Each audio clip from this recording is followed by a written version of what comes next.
একবার ভাবুন তো, মানুষ কতটা ভয়ঙ্কর হলে নিজের বউকে কেটে টুকরো টুকরো করে তার শরীরের মাংস তার নিজের বন্ধুকে খেতে দেয়। এমন লোমহর্ষক ঘটনা ঘটেছে আমাদের আজকের গল্পে। কিন্তু কথা হলো, কেন ওই লোকটা তার বউয়ের মাংস তার বন্ধুকে খেতে দিয়েছিল? কি ঘটেছিল তার জীবনে? এই গল্পটা দেখার পর এটা আমার ব্রেনে থেকে গিয়েছিল বেশ কয়েকদিন। এমনই এক টুইস্ট আর সাসপেন্সে ভরা গল্প নিয়ে হাজির হয়েছি।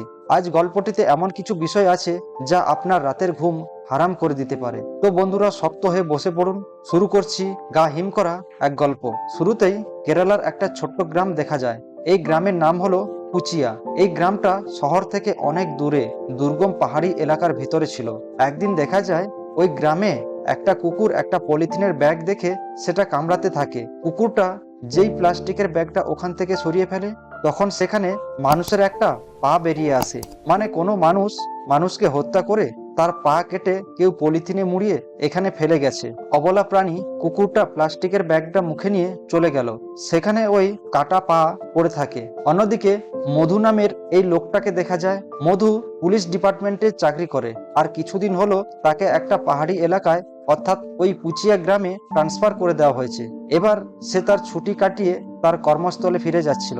ওই দিন মধু একটা বাসে করে ওই গ্রামের উদ্দেশ্যে রওনা দেয়। কিন্তু বাসটা কিছু দূর যাওয়ার পর মধু সেই বাস থেকে নেমে যায় এবং সেখানকার দোকান থেকে কিছু জিনিসপত্র কিনে একটা জিপ গাড়িতে উঠে বসে। আসলে কুচিয়া গ্রামটা অনেকটা ভেতরে, আর যেখানে পুলিশ স্টেশন ছিল সেখানে সাধারণত কোনো বাস যাতায়াত করে না। যাই হোক, মধু জিপে করে বাকি পথটা যেতে থাকে। কিন্তু কিছু দূর যাওয়ার পর গাড়ির ড্রাইভার মধুকে বলে, স্যার, পুলিশ স্টেশন পর্যন্ত এই গাড়িটা নিয়ে যাওয়া সম্ভব না, বাকি রাস্তাটা পায়ে হেঁটেই যেতে হবে। তখন কোনো উপায় না পেয়ে মধু গাড়ি থেকে নেমে পড়ে এবং সেখান থেকে আবারও হাঁটতে শুরু করে। কিছুটা দূর হাঁটার পর মধু দেখতে পায় জঙ্গলের ভেতরে বেশ কিছু জায়গায় মানুষের রক্ত ছিটিয়ে আছে। এটা দেখে সে অনেক ভয় পেয়ে যায়। তখন সে সেখান থেকে দ্রুত হাঁটতে থাকে। এরপর একটা সময় পুলিশ স্টেশনের কাছাকাছি এসে একটা পাথরের ওপর বসে কিছুটা বিশ্রাম নেয়, আর তার ব্যাগ থেকে মদের বোতলটা বের করে খাওয়ার জন্য একটা গ্লাসে ঢেলে নেয়। এমন সময় রাম নামের একজন লোক চলে আসে তার কাছে, এসে বলে, আমার শিফট শেষ হয়ে গেছে, তাই আমি বাড়ি চলে যাচ্ছি, 7 দিন পর আবার আসবো। তার কথা শুনে বোঝা যায় সেও মধুর মতো পুলিশ ডিপার্টমেন্টেরই লোক। আসলে মধুর সাথে এই পুলিশ স্টেশনে আরো কয়েকজন শিফট ভাগ করে ডিউটি করে, আর রাম তাদেরই একজন। ওখানে তারা অনেক সময় গল্প করে। কিছুক্ষণ পর ওই লোকটা চলে যায়। এরপর মধু আবারও তার গন্তব্যের উদ্দেশ্যে রওনা দেয়। কিন্তু একটা জায়গায় এসে মধু দাঁড়িয়ে পড়ে। সে দেখতে পায় পুলিশের সাইনবোর্ডটা নিচে পড়ে আছে। মধু তখন সাইনবোর্ডটা উঠিয়ে দিয়ে সামনের দিকে এগিয়ে যায় এবং কিছুক্ষণের মধ্যেই সে পুলিশ স্টেশনে পৌঁছায়। ফাইনালি মধু পুলিশ স্টেশনে পৌঁছলে দেখা যায় এটা কোনো সাধারণ পুলিশ স্টেশনের মতো ছিল না।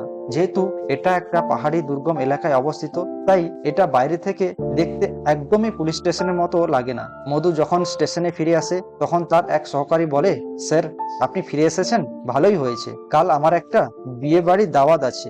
এবং দেখা যায় অফিসে এসে মধু তার সাথে আনা একটা মাংসের ব্যাগ ফ্রিজে রেখে দেয়। এরপর মধু তার সহকারীর কাছে জিজ্ঞেস করে, তুমি কি শিওর প্রভু কালকেই আসছে?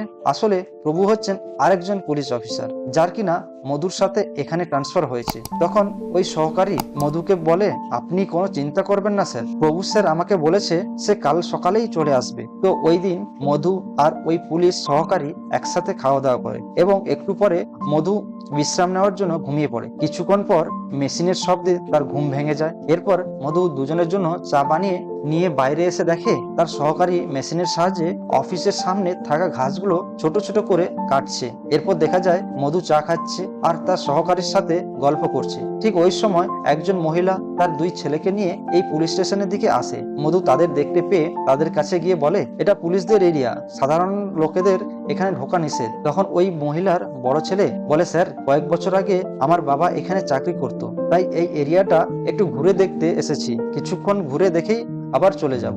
এটা শুনে মধু তাদেরকে ঢোকার অনুমতি দেয়। তখন ওই মহিলা ছোট ছেলে বলে, মা, গাড়ির চাবিটা কোথাও খুঁজে পাচ্ছি না, চাবিটা মনে হয় আশেপাশে কোথাও ফেলে এসেছি। তখন ওই ছেলেটা চাবি খোঁজার জন্য পেছনের দিকে ফিরে যায়, আর এদিকে বড় ছেলেটা তার মাকে নিয়ে আশেপাশের জায়গাগুলো ঘুরে ঘুরে দেখতে থাকে। কিন্তু কিছুক্ষণের মধ্যেই সেখানকার আবহাওয়া একদম চেঞ্জ হয়ে যায়, আর সেখানে থাকা টাওয়ারের ফ্যান ঘুরতে শুরু করে। মধু এটা দেখে বুঝতে পারে কিছুক্ষণের মধ্যেই ঝড় উঠবে আর বজ্রপাত শুরু হয়ে যাবে। এটা দেখে সে সেই মহিলা মহিলা আর তার ছেলেকে গিয়ে বলে, ম্যাডাম কিছুক্ষণের মধ্যেই প্রচন্ড ঝড় সহ বজ্রপাত শুরু হয়ে যাবে, তাই আপনারা দয়া করে ভিতরে গিয়ে বসুন। কিন্তু ওই মহিলা বলে, আমার ছোট ছেলেটা চাবি খুঁজতে গিয়েছে, এখনো ফিরে আসেনি। তখন মধু বলে, ম্যাডাম আপনি ভিতরে গিয়ে বসুন, আপনার ছেলে এক্ষুনি চলে আসবে। তারা ভিতরে গিয়ে বসলে মধু ভেতর থেকে দরজাটা আটকে দেয়। সে ওই মহিলাকে জিজ্ঞেস করে, ম্যাডাম আপনার স্বামী এখানে কত বছর আগে চাকরি করত? মহিলা জানায়, আমার স্বামী প্রায় 20 বছর আগে এখানে চাকরি করত।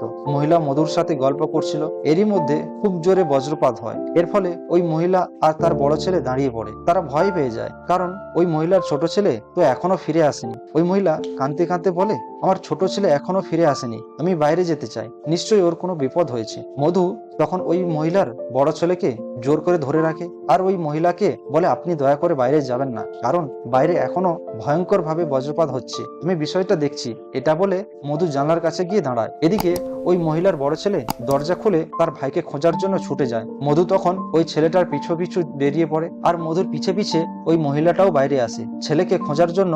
এরপর মধু হাঁটতে হাঁটতে একটা জায়গায় গিয়ে দাঁড়িয়ে পড়ে আর এটা দেখা যায়, একটু আগে যে বজ্রপাত হয়েছিল তাতে ওই মহিলার ছোট ছেলে মারা গিয়েছে আর সে রাস্তা পাশে পড়ে আছে। মহিলাটা তার ছেলেকে এই অবস্থায় দেখে তার মাথায় যেন আকাশ ভেঙে পড়ে, সে হাউমাউ করে কাঁদতে থাকে। তখন মধু তাকে সান্ত্বনা দেওয়ার চেষ্টা করে আর কিছুক্ষণের পর সেখানে একটা অ্যাম্বুলেন্স এসে ওই মহিলাকে তার মৃত ছেলের লাশ সহ নিয়ে যায়। তো পরের দিন সকালে মধুর সহকর্মী তার বাড়ির উদ্দেশ্যে রওনা দেয় আর যাওয়ার সময় বলে, স্যার আমি চলে যাচ্ছি, একটু পরে প্রভু স্যার চলে আসবে। এটা বলে সে চলে যায়। কিছুক্ষণের মধ্যেই প্রভু চলে আসে।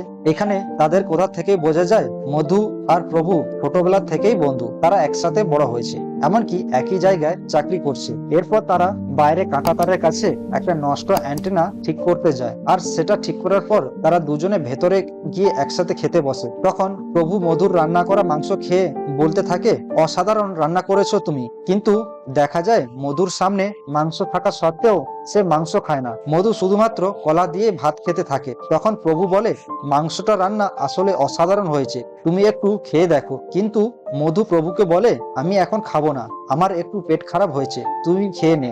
আসলে মধুর এই মাংস না খাওয়ার পেছনে অনেক বড় একটা কারণ রয়েছে, যেটা আপনারা একটু পরেই জানতে পারবেন। তো এর কিছুক্ষণ পরেই দেখা যায় একটা ছেলে আর একটা মেয়ে এসে জঙ্গলের ভেতরে রোমান্স করতে থাকে। প্রভু তখন দূরবীন নিয়ে সেই দৃশ্য দূর থেকে খুব মনোযোগ সহকারে দেখতে থাকে। এদিকে দেখা যায় প্রভু যখন দূরবীনটা নিয়ে রুমে গিয়েছিল তখন তাকে দেখে মধুর একটু সন্দেহ হয়, তাই সে প্রভুর পিছু করতে করতে ওই জায়গায় চলে আসে এবং এসে দেখতে পায় প্রভু খুব সুন্দর দৃশ্য দূরবীন দিয়ে দেখছে। তখন মধু ছেলে মেয়ে দুটোর কাছে গিয়ে তাদেরকে বলে, তোমরা এখানে এসে কি করছো? এটা পুলিশের এরিয়া আর এসব উল্টোপাল্টা কাজ করার জায়গা না। কিন্তু মেয়েটা উল্টে খেপে গিয়ে মধুকে বলে, আমরা তো এখানে ঘুরতে এসেছি, ঘোরা শেষ হলেই এখান থেকে চলে যাব, তাহলে আপনার সমস্যা কোথায়? আপনি শুধু শুধু আগ বাড়িয়ে কথা বলছেন কেন? মধু তখন রেগে গিয়ে বলে, পুলিশের এরিয়ার ভিতরে এসে পুলিশকে ধমক দিচ্ছ? এখান থেকে এখনই বের হও, না হলে আমি তোমাদেরকে মারধর করে বের করে দিতে বাধ্য হব। মধুর এই কথা শুনে ছেলে মেয়ে দুটো ভয় পেয়ে সেখান থেকে চলে যায়। এরপর প্রভু মধুর কাছে এলে প্রভু বলে, তোমার সমস্যাটা কি? ভালোই তো এনজয় করছিলাম, মাঝখান থেকে তুমি এসে সব বাধা দিয়ে দিলে। তার এই কথা শুনে মধু তাকে ধমক দিয়ে অফিসের দিকে নিয়ে যায় আর এখান থেকে বোঝা যায় প্রভুর চরিত্রে কিছুটা সমস্যা আছে। যাই হোক, এসব কথা বলে তারা যখন রুমের উদ্দেশ্যে হাঁটা শুরু করে ঠিক তখনই তারা দেখে সিনিয়র পুলিশের গাড়ি তাদের স্টেশনের দিকে আসছে। এটা দেখে তারা দুজনে ভয়ে দৌড়ে এসে পুলিশের ড্রেস পরতে শুরু করে। তো কিছুক্ষণ পর জুসিমের একজন পুলিশ অফিসার কিছু কনস্টেবল নিয়ে এখানে আসে।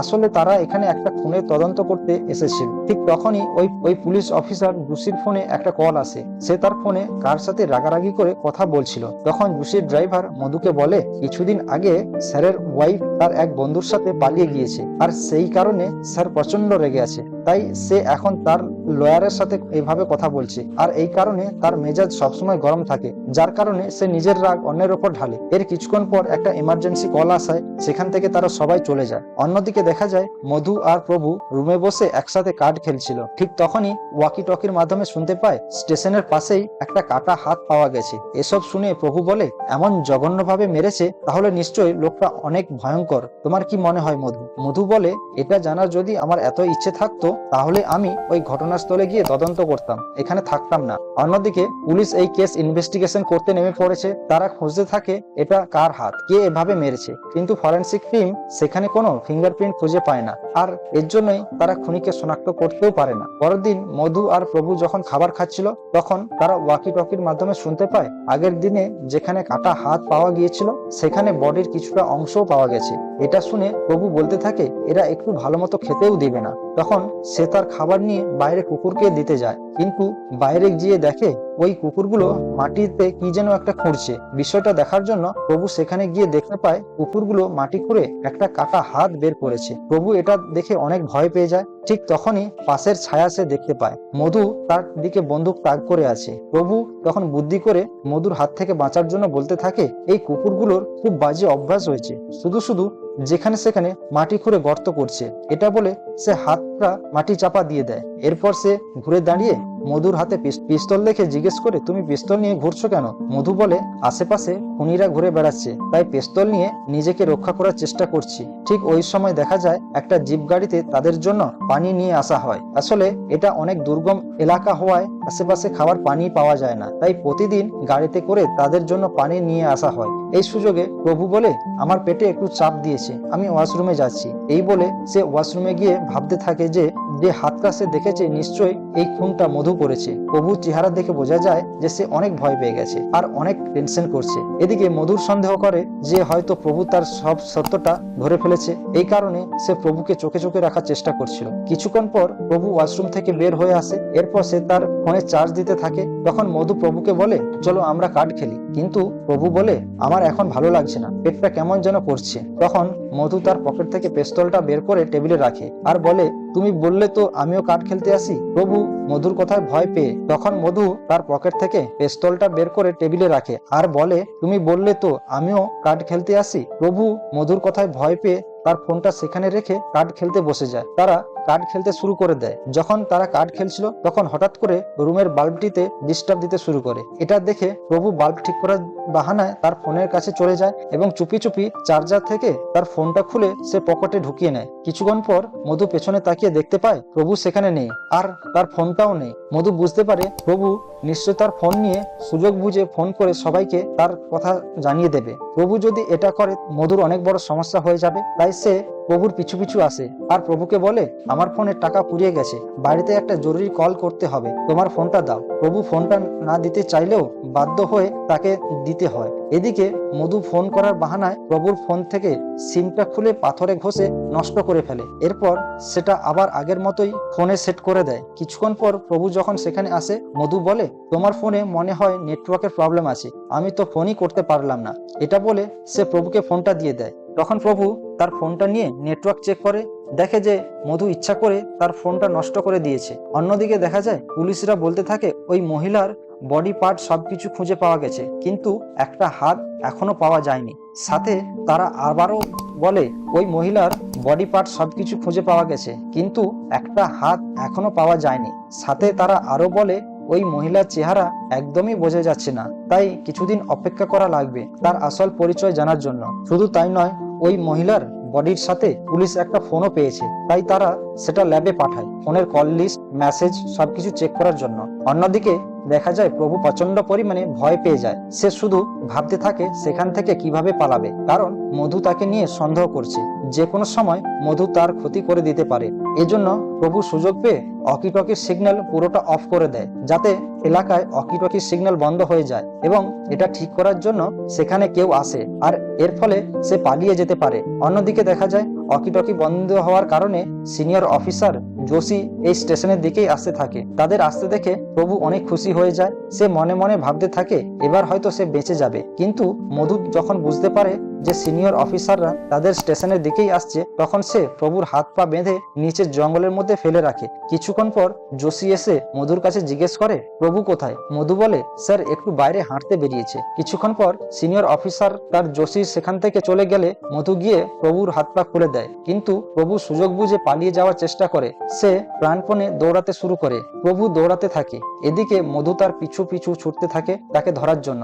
একটা পর্যায়ে মধু তাকে ধরে ফেলে। তখন তাদের দুজনের মধ্যে অনেক ধস্তাধস্তি শুরু হয়। তখন বৃষ্টি পড়ছিল আর এদিকে তাদের মারামারি চলছিল। এক পর্যায়ে মধু প্রভুর দিকে বন্দুক তাক করে তাকে ভয় দেখায়। এরপর প্রভুকে আবারও পুলিশ স্টেশনে ফিরে নিয়ে আসে। এদিকে ওই সিনিয়র পুলিশ অফিসাররা ওই মহিলার খুনের ব্যাপারে সব তথ্য জানতে পেরে গিয়েছে, কারণ যে মহিলাটা খুন হয়েছে তার সব হোয়াটসঅ্যাপ ডকুমেন্টসগুলো পুলিশদের হাতে এখন চলে এসেছে। আর অবাক করা তথ্য হলো যে মহিলাটাকে মারা হয়েছে সে আর কেউ নয়, সে হলো মধুর ওয়াইফ। পুলিশ তখন এসব কিছু জানার পর থানা থেকে বের হয়ে পড়ে মধুর কাছে আসার জন্য। আর এদিকে দেখা যায় মধু চেয়ারে বসে প্রভুকে জোর করে মদ খেতে দেয়। তখন প্রভু বলে, তুমি কাকে মেরে ফেলেছো? সত্যি কথা বলো, ওই হাতটা কার ছিল যেটা আমি সেদিন মাটিতে দেখেছিলাম? মধু তখন এক গ্লাস মদ খেয়ে বলে, আমি কাউকে খুন করিনি। প্রভু তখন তাকে বলে, ওই হাতটা কার ছিল? মধু বলে, ওই হাতটা আমার ওয়াইফের ছিল। আর এখানে আসল টুইস্ট সবার সামনে আসে। তখন প্রভু জিজ্ঞেস করে, তুমি কেন তোমার ওয়াইফকে মেরে ফেলেছো? মধু জানায়, আমার বউ একটা পরকীয়াতে জড়িয়ে পড়েছিল। আসলে আমাদের মধ্যে কোনো শারীরিক সম্পর্ক ছিল না। এর জন্য আমি অনেক চিকিৎসা নিয়েছি, কিন্তু কোনো কাজ হয়নি। এরপর ধীরে ধীরে আমার ওয়াইফ একটা ছেলের সাথে পরকীয়াতে জড়িয়ে পড়েছিল। একদিন আমি বাসায় ফিরে আমার বউকে কোথাও খুঁজে পাচ্ছিলাম না। সারা বাড়ি খুঁজতে খুঁজতে একসময় দেখি আমার বউ গলায় দড়ি দিয়ে সুইসাইড করে নিয়েছে। এটা দেখে আমার মাথার ওপর আকাশ ভেঙে পড়েছিল। আমি বুঝতে পারছিলাম না ঠিক কি করব। তখনই পাশের টেবিলে একটি নোট দেখতে পাই, যেটা সে মরার আগে লিখে রেখেছিল। সেখানে লেখা ছিল, আমাকে তুমি ক্ষমা করে দিও, আমি আর তোমাকে ঠকাতে পারবো না, আমি প্রেগনেন্ট হয়ে গেছি। এটা দেখে আমি কান্নায় ভেঙে পড়ি আর ভাবি, এভাবে আমার বউকে কেউ মেনে নেবে না, আর কেউ তার শেষ কাজও করতে দেবে না। লোকে তাকে কলঙ্কিনী বলবে। তাই আমি তাকে কেটে টুকরো টুকরো করে ফেলি। এরপর প্রভু বলতে থাকে, আমার সাথে আর আমার বউয়ের সাথে যে এত বড় সর্বনাশ করেছে, আমি তাকে কোনোদিনও ছেড়ে দেব না। তাকে শাস্তি দেওয়ার জন্যই আমি বেঁচে আছি। তখন প্রভু মধুকে বলে, তুই কি করবি তার সাথে? আমি তোকে আমার বউয়ের মাংস খেতে দিয়েছি। এই কথা শুনে প্রভু বমি করতে শুরু করে আর মধু তার দিকে পিস্তল ধরে রাখে। আসলে শুরুতেই যেটা দেখা গিয়েছিল, প্রভুর অনেকবার বলার পরও মধু মাংস খাচ্ছিল না, কারণ ওটা ছিল আসলে তার বউয়ের মাংস। আর এখান থেকেই জানা যায় মধুর বউয়ের সঙ্গে আর কেউ নয়, বরং প্রভুরই সম্পর্ক ছিল। প্রভু মধুর ছোটবেলার বন্ধু হয়েও তার সাথে বিশ্বাসঘাতকতা করেছে, যার কারণে শেষমেশে মধুর বউকে সুইসাইড করতে হয়েছে। অন্যদিকে দেখা যায় পুলিশরা তাদের স্টেশনের দিকে আসছে। তারা মূলত মধুকে নয়, বরং প্রভুকে ধরার জন্যই আসছিল। কেননা প্রভু আর মধুর বউয়ের সমস্ত কল লিস্ট আর মেসেজ তারা দেখে সবকিছু বুঝতে পেরেছে। আর এই কারণে পুলিশ সন্দেহ করেছিল যে মধুর বউয়ের মৃত্যুর পেছনে প্রভুর হাত থাকতে পারে, কারণ পুলিশরা জানতো না যে মধুর বউ সুইসাইড করে নিয়েছে। যেহেতু তারা লাশের সম্পূর্ণ অংশ পুরোপুরি পায়নি, বিভিন্ন জায়গায় কাটা অবস্থায় পেয়েছে, তাই পুলিশ প্রভুকে ধরার জন্যই স্টেশনের দিকে যাচ্ছিল। প্রভুকে ধরলে আসল ঘটনা সবার সামনে চলে আসবে। এদিকে দেখা যায় প্রভুকে মধু সেই কাটা তারের কাছে নিয়ে এসে বেঁধে রাখে বৃষ্টির মধ্যে মারার জন্য। কিন্তু প্রভু তাকে অনেক অনুরোধ করে বলতে থাকে, প্লিজ আমাকে ক্ষমা করে দাও, আমাকে এভাবে মেরো না। তুমি আর আমি তো সেই ছোটবেলার থেকেই একসাথে বড় হয়েছি, আমাদের একসাথে কত স্মৃতি আছে, আমার ভুল হয়ে গেছে, আমাকে এবারের মতো ছেড়ে দাও। তখন মধু বলে, তোমাকে তো মরতেই হবে, কারণ তুমি আমার জীবনের সব থেকে বড় ক্ষতি করে দিয়েছো। তুমি আমার সাথে বিশ্বাসঘাতকতা করেছো, আমার বউয়ের সাথেও করেছো, আর তোমার কারণেই আমার বউ সুইসাইড করেছে। এরপর সে প্রভুকে সেখানে কারেন্ট শক দিয়ে মেরে ফেলে আর সেখান থেকে চলে যায়। কিন্তু কিছু দূর যেতেই মধু দেখে এদিকে পুলিশের গাড়ি আসছে। তখন সে গাড়ির সামনে গিয়ে অনেক কান্নাকাটি করে বলে, স্যার আপনারা প্রভুকে বাঁচান, ওর উপর বজ্রপাত পড়েছে। এখানে সে এমন একটা ভান করে যেন সে প্রভুর জন্য অনেক চিন্তা করছে। আসলে সে এমন অভিনয় করছিল যাতে পুলিশ তার উপর কোনো কিছু সন্দেহ না করে। এরপর পুলিশ অফিসার সেখানে গিয়ে দেখতে পায় প্রভু মারা গিয়েছে। পরের দিন সকালে ওই পুলিশ অফিসার যোশী মধুকে বলে, তুমি বাড়িতে চলে যাও এবং কিছুদিন রেস্ট নিয়ে তারপরে এসো। মধু যখন রেডি হওয়ার জন্য ভেতরে যাচ্ছিল, তখন পুলিশ অফিসার দেখতে পায় মধুর পেছনে শার্ট ছেঁড়া। এরপর সে প্রভুর লাশের ওখানটায় ইনভেস্টিগেশন করতে গিয়ে দেখে কাঁটা তারের বেড়ায়ও ছেঁড়া শার্টের অংশ। এটা দেখে সিনিয়র অফিসার যোশী বুঝে যায় যে প্রভুকে মারার পেছনে মধুরই হাত রয়েছে। এটা বুঝতে পেরেও সে মধুকে কিছুই বলে না, কারণ তার স্ত্রীও পরকীয়া করে তার সহকর্মীর সাথে চলে গিয়েছে, আর সেই কারণে সে মনে করে এসব মানুষকে মেরে ফেলা একদম সঠিক। এরপর যোশী সে তার সিনিয়র অফিসারকে ফোন করে বলে অমৃতার হত্যাকারী বিদ্যুৎপৃষ্ট হয়ে মারা গিয়েছে। আর এদিকে দেখা যায় মধু চলে যাচ্ছে ছুটিতে। আর এখানেই গল্পটা শেষ হয়ে যায়। আজকের গল্পটা দেখার পর আপনাদের কি মনে হয়, মধু নামের যে লোকটা ওয়াইফের শরীরের মাংস কেটে তার বন্ধুকে খাওয়ালো, সে কি খুব জঘন্য একটা মানুষ? নাকি তার বন্ধু এবং তার ওয়াইফের কুকীর্তির কথা জানার পরে সে যা করেছে তা ঠিকই করেছে। অন্যদিকে মধুর ওয়াইফ তার হাজব্যান্ডকে কিছু না জানিয়ে সুইসাইড করে ফেললো, এটাও কি তার সঠিক হয়েছে? নানান প্রশ্নের সম্মুখীন হতে হয়েছে। আমাদের আজকের এই গল্পের শেষে এই প্রশ্ন উত্তরগুলো আপনাদের ওপরেই থাকলো। আপনারা আপনাদের মতামত জানাতে পারেন। তো আজ এ পর্যন্তই, দেখা হচ্ছে পরবর্তীতে এইরকমই টুইস্ট এবং রহস্য রোমাঞ্চে ভরপুর কোনো গল্প নিয়ে। ততক্ষণ পর্যন্ত আমাদের সাথে থাকুন।